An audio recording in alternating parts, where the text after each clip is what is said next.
நான் தினமும் உங்கள் வீட்டுக்கு வரணுமா? மணப்பெண் சமையலை சப்ஸ்கிரைப் பண்ணுங்கள், பக்கத்தில் இருக்க பெல் ஐக்கானையும் ப்ரெஸ் பண்ணுங்கள். ஹாய் ஃப்ரெண்ட்ஸ், இது மணப்பெண் சமையல். நேற்று நம்ம என்ன பார்த்தோன்னா ஒரு ஹெல்த்தியான பீட்சா எப்படி செய்யணும்னு நம்ம பார்த்தோம். இன்றைக்கி ஒரு ஹெல்த்தியான ஃபுட்டோடு தான் நான் வந்திருக்கேன். நெத்திலி மீன் வச்சு எப்படி பக்கோடா போடலாம் அப்படின்னு தான் பார்த்துருக்கேன். நெத்திலி மீனோட பெனிஃபிட்ஸ் நான் பின்னாடி சொல்கிறேன். ஸோ கண்டிப்பாக நீங்கள் வீட்டில் இதை ட்ரை பண்ணுங்கள் ஃப்ரெண்ட்ஸ். முதல்ல நான் என்ன எடுக்கிறேன்னா 1/2 கிலோ நெத்திலி மீன் எடுக்கிறேன். நல்லா பொடியை பார்த்து வாங்கிக்கோங்க, இல்லைனா உங்களுக்கு முள் வாயில் மாட்டும். ஸோ நல்ல பொடி மீனாக பார்த்து வாங்கிக்கோங்க ஃப்ரெண்ட்ஸ். நெக்ஸ்ட் நம்ம என்ன எடுக்க போகிறோன்னா 2 பெரிய வெங்காயம் பொடியை நறுக்கி எடுத்துக்கோங்க ஃப்ரெண்ட்ஸ். அடுத்து ஒரு கைப்பிடி அளவு கருவேப்பிலை எடுத்துக்கோங்க. 1/4 கிலோ கடலை மாவு எடுத்துக்கோங்க ஃப்ரெண்ட்ஸ். அடுத்து ஒரு 50 கிராம் அரிசி மாவு எடுத்துக்கோங்க. அரிசி மாவு நல்லா எண்ணெய் இழுக்காது. தேவையான அளவு உப்பு எடுத்துக்கோங்க ஃப்ரெண்ட்ஸ். அடுத்து நம்ம சிட்டிகை பெருங்காயத்தூள் எடுத்துக்கலாம். அடுத்து சில்லி பவுடர் உங்கள் காரம் எவ்வளோ வேணுமோ அவ்வளோ போட்டுக்கோங்க. தனியா 2 ஸ்பூன் எடுத்துக்கலாம் ஃப்ரெண்ட்ஸ். கரம் மசாலா இருந்தால் அது 1 ஸ்பூன் எடுத்துக்கோங்க ஃப்ரெண்ட்ஸ். அடுத்து சிட்டிகை மஞ்சள் பொடி எடுத்துக்கலாம். வாங்க ஃப்ரெண்ட்ஸ், நான் செய்முறையை சொல்கிறேன். ஈஸி தான். நெத்திலி பக்கோடா போட கரெக்டாக 15 நிமிஷம் தான் ஆகும். வாங்க ஃப்ரெண்ட்ஸ் செய்யலாம். ஃபஸ்ட்டு ஒரு பவுல் எடுத்துக்கோங்க. நெத்திலி மீனை நல்லா தண்ணி இறுக்கிட்டு போடுங்க. போட்டுட்டு அப்புறம் கடலை மாவு எடுத்து போட்டுக்கலாம்.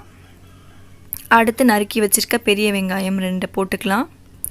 அடுத்து அரிசி மாவு சொன்னல 50 கிராம் போட்டுக்கோங்க. அரிசி மாவு நல்லா பொறப்பு தரும், கிறிஸ்பியாக இருக்கும், அதுக்காக தான். அடுத்து நம்ம 2 ஸ்பூன் தனியா போட்டுக்க போகிறோம். இது கூடயே 1 ஸ்பூன் கரம் மசாலாவும் போட்டுக்கோங்க. அடுத்து இந்த காரத்துக்கு ஏற்ற மாதிரி நம்ம நாக்குக்கு எவ்வளோ காரம் பிடிக்குமோ அந்த அளவுக்கு மிளகாத்தூள். இதுக்கு பெருங்காயம் சிட்டிகை போட்டாகணும். ஏன்னா பக்கோடா அஜீரண கோளாறு தரும், அதுக்காக பெருங்காயம் போட்டிங்கன்னா உங்களுக்கு அது வராது. தேவையான அளவு உப்பு போட்டுக்கோங்க.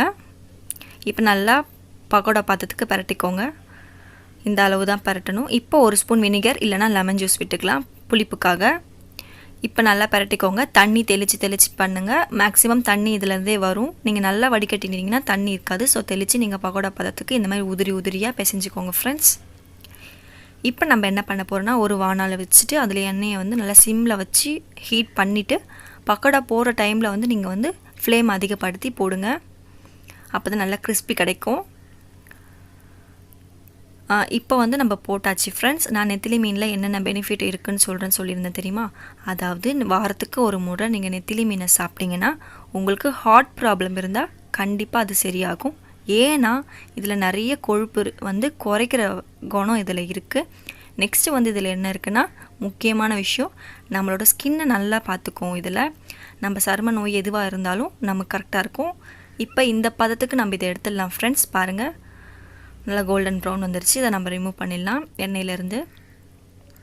ஃப்ரெண்ட்ஸ், இதில் விட்டமின் இ இருக்கிறதுனால நம்மளோட தோல் வியாதி ஏதாவது இருந்தால் அதை சரி செய்யும் ஃப்ரெண்ட்ஸ். அடுத்து என்ன நமக்கு சரி செய்யும்னா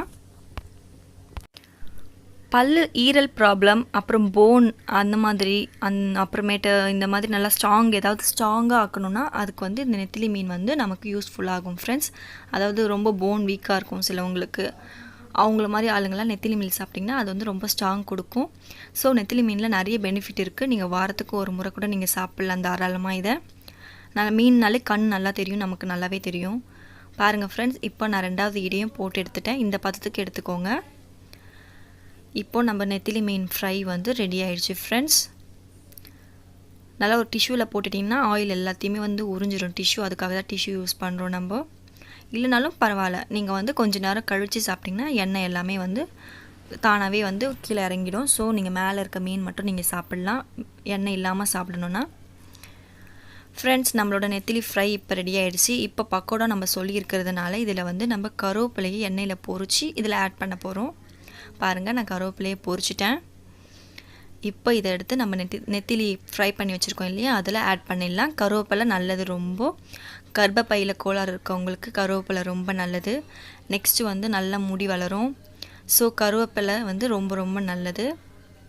மேக்ஸிமம் கருவேப்பிலை கர்ப்பப்பைக்கு ரொம்ப ரொம்ப நல்லது. எதாவது பிரச்சனை இருக்குன்னா இது கரெக்டாக நமக்கு சரி செஞ்சிடும். எது இதில் நம்ம சேர்க்க முடியுமோ அதில் மேக்ஸிமம் சேர்த்துக்கோங்க.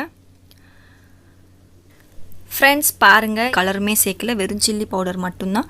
காஷ்மீரி சில்லி பவுடர் போட்டால் நமக்கு கலர் இப்படி தான் கிடைக்கும். ஸோ நீங்கள் கண்டிப்பாக வீட்டில் ட்ரை பண்ணுங்கள். இதை நீங்கள் வெறும் சாப்பிட்லாம், இல்லை சாம்பார் கீரை அப்படின்ற டிஷ் கூட நீங்கள் சைடில் வச்சு சாப்பிட்லாம். செம்ம டேஸ்டியாக இருக்கும் ஃப்ரெண்ட்ஸ். கண்டிப்பாக எல்லாருமே விரும்பி சாப்பிடுவீங்க. வீட்டில் கண்டிப்பாக ட்ரை பண்ணுங்கள். ரொம்ப ரொம்ப ஹெல்தி. ஸோ எந்த ப்ராப்ளமும் இல்லை. ஓகே ஃப்ரெண்ட்ஸ், நெக்ஸ்ட் வீடியோவில் கண்டிப்பாக பார்க்கலாம். Bye friends. சப்ஸ்கிரைப் பண்ணாதவங்க சப்ஸ்கிரைப் பண்ணுங்கள். பக்கத்தில் இருக்க பெல் ஐக்கானையும் ப்ரெஸ் பண்ணுங்கள். வீட்டில் கண்டிப்பாக ட்ரை பண்ணுங்கள். ஹெல்த்தை பார்த்துக்கோங்க ஃப்ரெண்ட்ஸ்.